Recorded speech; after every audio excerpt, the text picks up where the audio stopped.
গুনাহ থেকে বাঁচা ফরজ না নফল? ফরজ। অতএব যে জিকির গুনাহ থেকে বাঁচায় সেই জিকিরও ফরজ। গেল জিকির কলবির এক অবস্থা। তাহলে জিকিরে কলবি, মনে মনে জিকিরের প্রথম অবস্থা যেটা, অর্থাৎ আল্লাহ তাআলা আমাকে দেখছেন, এটা অন্তরে জাগানো, জাগরুক রাখা, এটা সুন্নত না ফরজ? ফরজ। আরেকটি হলো গুনাহের সুযোগ আসুক বা না আসুক, বরং সর্বাবস্থায় আমার মনে ওই পরিমাণ আল্লাহ তাআলার স্মরণ থাকে যে পরিমাণ হলে গুনাহ করার সাহস থাকে না। অর্থাৎ গুনাহের সুযোগ না আসলেও আমি আল্লাহ তাআলাকে ভুলি না, আমি এমনিই বসে আছি, আমার অন্তর সদা সর্বদা আল্লাহ তাআলার জিকিরে, আল্লাহ তাআলার স্মরণে ব্যস্ত থাকে। এই জিকির ফরজ নয়, এটা নফল। গুনাহের সুযোগ না আসা অবস্থায়ও আমি আল্লাহ তাআলাকে ভুলি না, এই ধরনের জিকির নফল। এ ধরনের আলোচনা সাধারণত মাহফিলের মধ্যে হয় না, এজন্য আপনাদের বুঝতে কিছু অসুবিধা হতে পারে। এ জাতীয় আলোচনাগুলো না হতে আল্লাহ তাআলার জিকির নিয়ে সমাজের মুসলমানদের মধ্যে, মানে আমাদের মধ্যে চরম বিভ্রান্তি শুরু হয়ে গেছে। এই বিভ্রান্তি থেকে জাতিকে রক্ষা করার জন্যই অত্যন্ত দুঃসাহস নিয়ে এই আলোচনা শুরু করেছি। এবার আমরা বোঝার চেষ্টা করি ফরজ জিকিরের ফলাফল কি, নফল জিকিরের ফলাফল কি। তাহলে নফল জিকির বুঝলেন মনে মনে কি, যে অর্থাৎ আমার সামনে এই মুহূর্তে গুনার কোনো বস্তু নাই, কিন্তু এরপরেও আমার দিল, আমি ঘরে থাকি, মসজিদে থাকি, দিনে থাকি, রাতে থাকি, একাকী থাকি, কোনো গুনার উপকরণ নাই, ঠিক আছে, কিন্তু এরপরেও আমার দিলের মধ্যে সারাক্ষণ আল্লাহ তাআলার ধ্যান আছে, আল্লাহ তাআলার ভয় আছে, আমার দ্বারা যেন কোনো গুনাহ না হয় এই ফিকির, এই ভয় ভীতি আমার দিলের মধ্যে সারাক্ষণ আছে, এরকম হালাতে থাকা, এটাও জিকিরে কলবি, এটা নফল। অন্তরকে এরকম রেডি রাখা সবসময়, এটা হলো কি বলেন, নফল। আর গুনার উপকরণ সামনে, তখন আল্লাহর ভয় অন্তরে জাগরুক করা, এটা ফরজ। কারণ গুনার থেকে বাঁচা কি ফরজ, তাহলে এটার থেকে বাঁচার জন্য আপনার আল্লাহর স্মরণ তৈরি করা, এটাও কি ফরজ।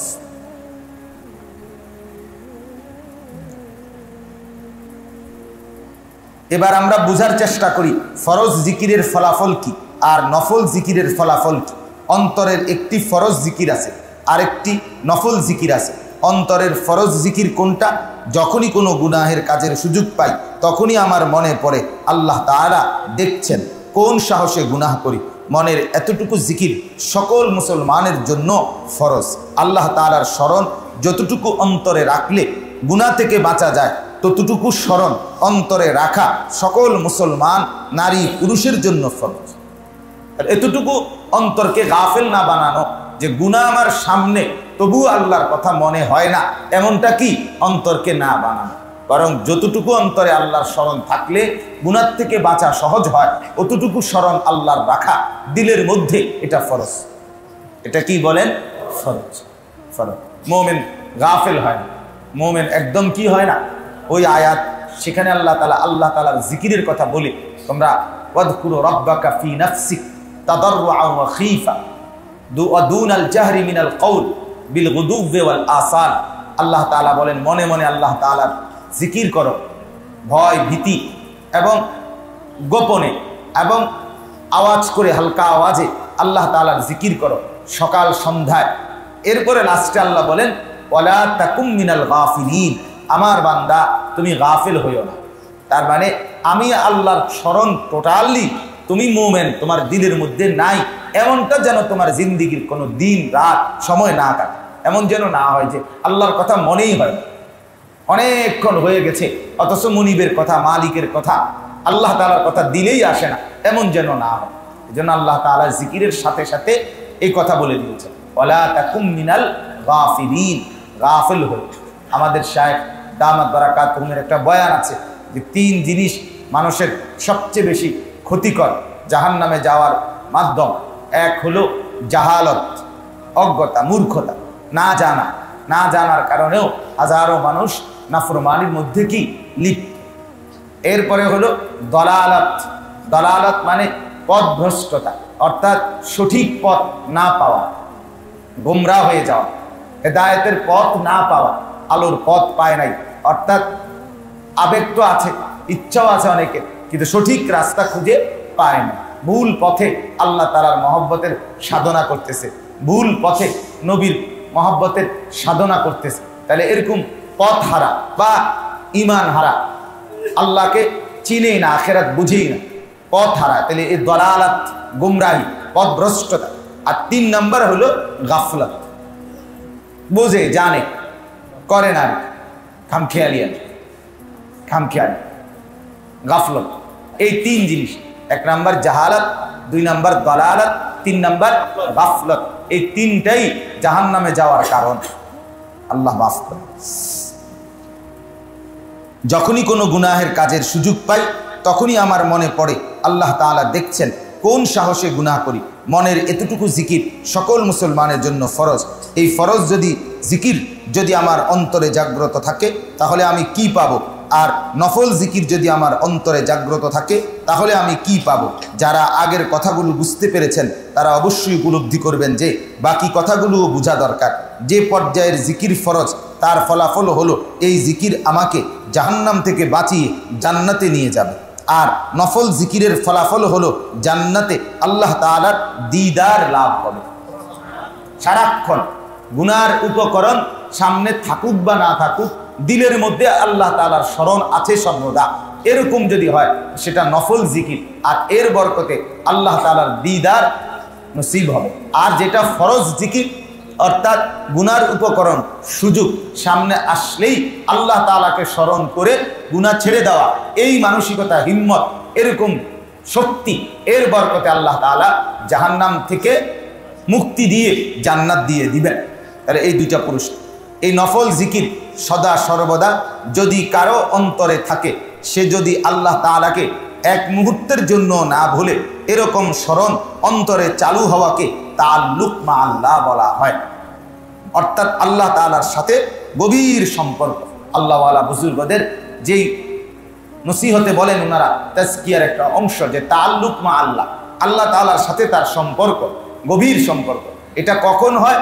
যে যখন তার গুনার উপকরণ থাকুক বা না থাকুক, দিলে সারাক্ষণ আল্লাহ তাআলাকে নিয়েই জল্পনা কল্পনা, আল্লাহকে নিয়েই স্মরণ, দিলে সারাক্ষণ আল্লাহ তাআলার জ্ঞান চালু থাকে, ওইটাকেই বলা হয় তাআল্লুক মা আল্লাহ। কি বলেন? মানে আল্লাহ তাআলার সাথে গভীর সম্পর্ক। বলুন তো আল্লাহ তাআলার সাথে গভীর সম্পর্ক হয় কিসের দ্বারা? যে জিকিরের দ্বারা শুধু গুনাহ থেকে বাঁচা যায়, নাকি যে জিকির সদা সর্বদা অন্তরে থাকে? বলেন। যে জিকির সদা সর্বদা অন্তরে থাকে, এই জিকির যার অন্তরে চালু হয়ে যায় এমন ব্যক্তির আল্লাহ তাআলার সাথে গভীর সম্পর্ক হয়ে যায়। এই সম্পর্ককে ইসলামের ভাষায় তাআল্লুক মা আল্লাহ বলা হয়। তাহলে তাআল্লুক মা আল্লাহ অর্জন করা দরকার। অর্থাৎ গুনার সময়, নাফরমানির সময়, সুযোগের সময় আল্লাহকে স্মরণ হওয়া, এটা তো ফরজ, এটা তো লাজিম বিষয়। আর উচিত তো আল্লাহ তাআলাকে অন্তরে সারাক্ষণ উপলব্ধি হয়। এখন এটার জন্য কি পরিমাণ দরকার, মেহনত দরকার, কি বলেন? প্রথমটারই তো আমাদের হদিস নেই, এরপর এটা তো পরের খবর। অর্থাৎ গুনার এক ঘিন নারী যখন সামনে পড়ে তো তখন চোখ তো চলে যায়, আল্লাহর ভয় তো আসে না। অস্থির ছবি মোবাইলে, তো এটা তো পুরাপুরি দেখা তো হয়েই যায়, আল্লাহ তাআলার কথা তো কি স্মরণে আসে। হারাম উপার্জনের সময় হারাম টাকা, হারাম পয়সা গুনতেই আছে, নিচ্ছে, কিন্তু গুনাহ তো হচ্ছেই, আসছে একেবারে স্বাভাবিকভাবে, আল্লাহ তাআলার স্মরণ তো আসে। তাহলে আমাদের হালাত হলো, আমরা তো প্রথম যেই মৌলিক ফরজ অংশ, এর মধ্যেই আমাদের অবস্থা। এজন্য আমাদের আল্লাহওয়ালাদের, এই ঘুরে ফিরে একই কথা, আল্লাহওয়ালাদের সোহবত, আল্লাহওয়ালাদের সান্নিধ্য, নিজের মধ্যে গুনাহ ছেড়ে দেওয়ার হিম্মত, আল্লাহ তাআলার স্মরণ অন্তরে তৈরি করা, এই ইসলাহি মজলিস, এতেকাফ, আল্লাহওয়ালাদের মজলিসে বারবার বিভিন্নভাবে আসা, এর দ্বারা এই আসা যাওয়া, এই ফিকির, এই কম বেশি মেহনত, এর বরকতেই আল্লাহ তাআলা যখন দেখবেন আমার এই বান্দা বারবার আসতেছে আর কি চাচ্ছে, তো আল্লাহ তাআলা তো জানে চাচ্ছে কি আমরা, তো একদিন ঠিকই আল্লাহ তাআলা তাআল্লুক মা আল্লাহর দৌলত দিয়ে দেবে। এই জন্য আল্লাহওয়ালাদের মজলিসে আসা তো দরকার না? অবশ্যই দরকার। এতেকাফ আরো করা দরকার কিনা বলে? আরো দরকার। আলহামদুলিল্লাহ গতকালকে এতেকাফে আপনার দোতলায়, তিনতলা, চারতলা, পাঁচতলায় যখন তারাবির মাঝখানে আমাদের শায়েখ দামাত বারাকাতুহুম আমারে বলছিলেন উপরে যায় দেখতে সাথীদের হালাত। তো এতেকাফ আর তারাবির মাঝখানে আমি 4 রাকাত নামাজ পড়ছিলাম উপর কালকে রাত। আলহামদুলিল্লাহ দেখলাম যে কোরআনুল কারীমে আল্লাহ তাআলা বলছেন যে বুদ্ধিমান কারা আছে, যে বুদ্ধিমান হচ্ছে তারা যারা আল্লাহ তাআলার জিকির করে 3 ভাবে, দাঁড়িয়ে, বসে, শুয়ে। তখন এই নমুনা দেখছে আপনার এমন দাঁড়িয়ে, বসে, শুয়ে 3 হালাতেরই কি মুতাকিব দেখা গেছে। অধিকাংশই দাঁড়িয়ে ছিল, অল্প কিছু বসেছিল, আর আরো অনেকেই কি শুয়েছিল। ওনারা এই উলুল আলবাবের অন্তর্গত। এটা অনেক দুঃখজনক, অনেক লজ্জার কথা। 10 দিনের জন্য আসা, আল্লাহর জন্যই আসা, কাউকে কেউ টেনে বেঁধে আনে না, মহব্বতেই আসছেন, আল্লাহ তাআলার ভয়েই আসছেন, আখিরাতের আশাতেই এসেছেন, এক আল্লাহওয়ালার সুহবতেই এসেছেন। আপনারা খেয়াল করছেন যে হযরত দামাত বারাকাতুহুম লাস্টে যখন কালকে রাত্রে এই প্রচণ্ড গরমের ভেতরেও শেষে যখন আধা ঘন্টা বিরতি দিছিলেন, তখন বলছিলেন একটা কথা যে যারা তারাবি পড়েন নাই তাদের আসার দরকার নেই। মনে নাই বলছিলেন কিনা বলে? তাই এটা যদি আপনার কি পরিমাণ আফসোসের কথা যে যারা তারাবি ঠিকমতো পড়েন নাই তারা আসার দরকার নেই। প্রত্যেক তালাতেই আপনার এরকম অল্প কিছু গাফেল আছে। এই জন্য আমার অনুরোধ থাকবে, আপনারা অবশ্যই, আমার বিশেষ অনুরোধ, এই যে সাথীরা সব তালায় আছেন, আপনারা কোনোভাবে নিজ নিজ তালায় এতেকাফের সাথী তারাবির নামাজ চলাকালীন শুইতে বসতে দিবেন। সে রাগ হোক, তারে ডাকে উঠাই দিবেন, কোনোভাবেই শুইতে বসতে দিবেন। ঠিক আছে না? ইনশাআল্লাহ একজন আরেকজনকে নেক কাজের জন্য উৎসাহিত করে, সহযোগিতা করে, তুলে দেন তা। তো এই জন্য বললাম যে অন্তরের মধ্যে এই হালাত তৈরি করা উচিত তো হলো যে সারাক্ষণ আল্লাহ তাআলাকে স্মরণ থাকে, এই হালাত আসা, এটা অন্তরের মধ্যে তৈরি করতে হবে। তাহলে এর জন্য অনেক মুজাহাদা, বারবার মেহনত মুজাহাদা আমাদের জন্য লাগবে। আর এর জন্যই আমাদের মজলিস, এর জন্যই আমাদের এতেকাফ, এর জন্যই আমাদের আল্লাহওয়ালাদের সোহবত। আল্লাহ তাআলা আমাদেরকে তৌফিক দান করেন। তো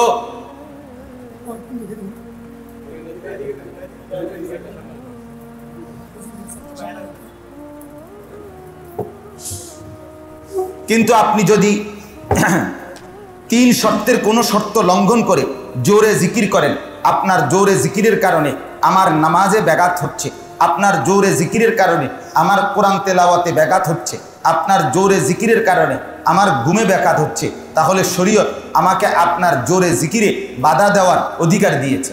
তখন উচ্চস্বরে জিকিরকারী যদি প্রশ্ন করে কোথা থেকে পেলেন এই অধিকার, যেন যে এই প্রশ্ন করে তাকে পাল্টা প্রশ্ন করবেন আপনি আমার ঘুম ভাঙানোর অধিকার পেলেন কোথায়? কেউ যদি বলে আমি আল্লাহ তাআলার জিকির করব, তুমি আমাকে বাধা দেওয়ার অধিকার কোথায় পেলে? সাথে সাথে বলবেন তুমি আল্লাহ তাআলার জিকির করে আমার ঘুমে ব্যাঘাত করার অধিকার কোথায় পেলে?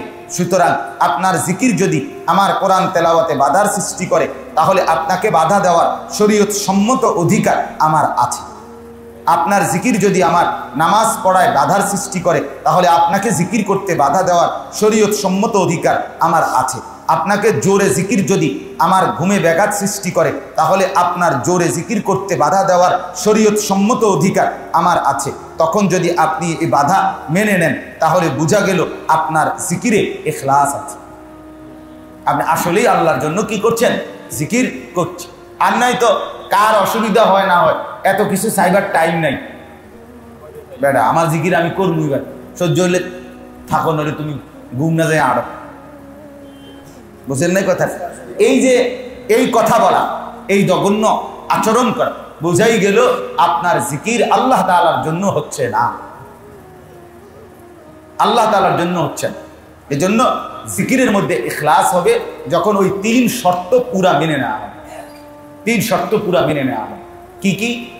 1 নাম্বার হলো যে চিৎকার চেঁচামেচি না করা, কারো দ্বীনি কাজে ব্যাঘাত সৃষ্টি না করা।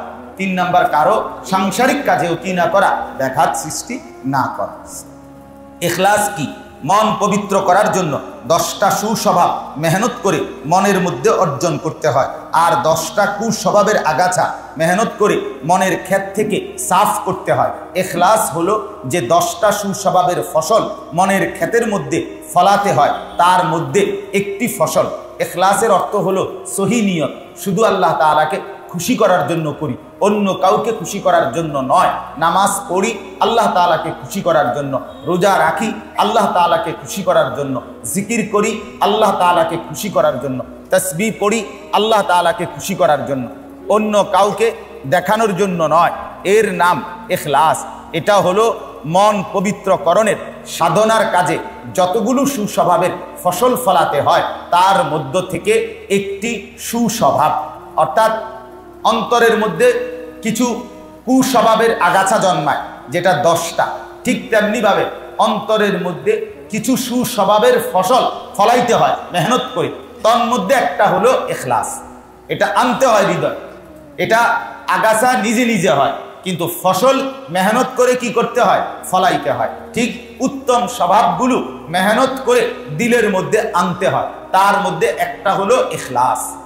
একটা হলো কি, আমার জিকিরের মধ্যে যেন ইখলাস থাকে। হযরত এই কথাগুলো বলছেন যে আমি এরকম খোলামেলা বলার দ্বারা হয়তো অনেকের আঘাত লাগবে, অনেকের কষ্ট হবে, অনেকেই এর দ্বারা বিরক্ত হবে, কিন্তু সব কিছু উপেক্ষা করে শুধুমাত্র উম্মতের সুন্নাহ মোতাবেক সহি তরিকায় জিকির যেন হয়, এই জন্য খতিবে আজম আল্লামা নুরুল ইসলাম অলিপুরি দামাত বারাকাতুহুম এই বয়ান করেছেন। এবং শুধু এখানে না, এই বয়ান হযরত সারা দেশে আরো বহু জায়গায় বহুবার হযরত এই বয়ান করেছেন, অন্য জায়গাতেও করেছেন।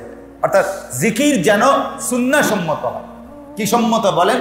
সুন্নাহ সম্মত যেন জিকির যেন নিজস্ব খামখেয়ালি ইচ্ছা মতো না।